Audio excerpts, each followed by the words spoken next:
अस्सलाम वालेकुम। मैं साजिद सतपारा, मैं सर्च मिशन पे अभी Q2 पे आया था।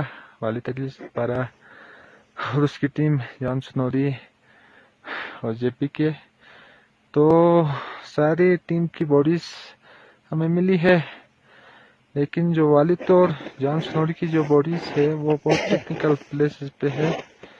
उधर से नीचे लाना अभी हम 3 टीम मेंबर्स हैं, मैं PK शर्पा और एलिया, तो हम तीनों के लिए पॉसिबल नहीं है, बहुत टेक्निकल पार्ट पे है और 8400 के करीब उनकी बॉडीज है। तो अभी हम इंशाल्लाह यही कर सकते हैं कि बॉडीज को